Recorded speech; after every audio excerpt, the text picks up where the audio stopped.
तुमच्या लावणी प्रवासाची सुरुवात नेमकी कधी आणि कशी झाली हे आम्हाला ऐकायला आवडेल. म्हणजे मी 7वी मध्ये होते. तेव्हा समर कॅम्प म्हणून एक कॅम्प निघाला होता शाळेचा. त्याच्यासोबत मी गेले होते, मी माझी बहीण.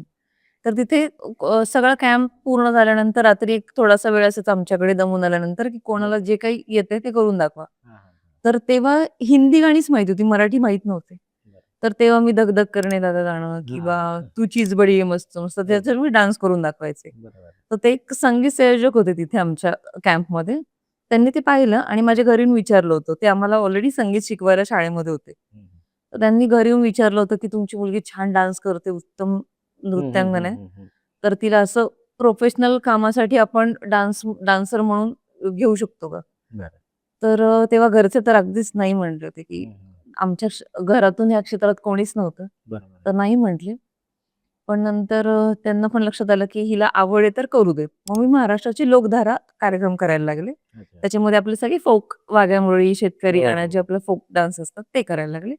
आणि नंतर मग लावणीमध्ये आले. म्हणजे वयाच्या साधारण 12-13व्या वर्षी मी ह्या क्षेत्रामध्ये आले. सुरुवात केली काम करायला. बरं, बरं. पण ह्याच्यामध्ये कोणी नव्हतं पहिलं गॉडफादर किंवा असं काही कोणी मिळालं?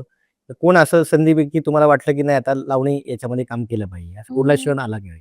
नाही, तसं कधी झालं नाही, की कोणाकडे बघून वाटलं, की आपण पण हे करावं. कारण की तेव्हा तितके कलाकार नव्हते लावणी क्षेत्रामध्ये. अच्छा. तर एक वेळ अशी आली होती, की लोकधारेमध्ये लावणीसाठी एक वेगळी परफॉर्मर यायची, बरं, लावणी करण्यासाठी आणि बाकीचे डान्स आम्ही मुली करायचो, बाकी सगळ्या मुली. हं, हं, हं. तर ती त्या दिवशी नव्हती आली एका दिवशी. बरं. तर मग सगळ्यांचं म्हणणं पडलं, की "तुझी उंची चांगली आहे, दिसतेस पण, तर तू कर लावणी." बरं, तर बरं. माझ्याकडे घुंगरूही नव्हते. तर पूर्वी बाले डान्सला एका पायात मुलं घुंगरू बांधायची आणि तो बाले डान्स करायची. मग तेव्हा त्या मुलांचे घुंगरू चौघांचे घेतले. ते 2-2 पायांमध्ये ते बांधले होते आणि त्याच्यावर मी पहिली लावणी केली 16 वर झोकायचं. बरं. आणि तो जो काही प्रतिसाद मिळाला होता मला कात्रजमध्ये एका सोसायटीचा कार्यक्रम होता गणपती महोत्सवमध्ये. अच्छा. हं. तर तो कार्यक्रम केला. छान प्रतिसाद मिळाला. उत्तम प्रतिसाद होता. मग तेव्हा असं वाटलं, की हरकत नाही करायला लावणी आता. म्हणजे त्याच्यासाठी कशाला वय पाहिजे? भलेही 15 वर्षाची पण करू शकते. मग तेव्हा मी सुरुवात केली लावणीची. पण बरं, मला बरं. असं गुरु नाही कोणी. बरं, बरं. मग शिकता-शिकता आपलं आणि हां. मुळातून आलेलं आहे. म्हणजे तसं बघायला तर प्रेक्षक गुरु आहे माझा. बरोबर आहे. कारण की त्यांच्याकडून मला जो प्रतिसाद मिळत गेला, की मला कळायचं की नाही, नाही हे आपण केलेलं हे पटत नाही लोकांना, तर हे आपण नाही करायचं. बरोबर. हे केलेलं खूप आवडतं, हे डोक्यावर घेतात. मग आपण हे करायचंय. मग माझा गुरु प्रेक्षकच आहेत. वाह, वाह, वाह! बाकी असं गुरु नाहीत.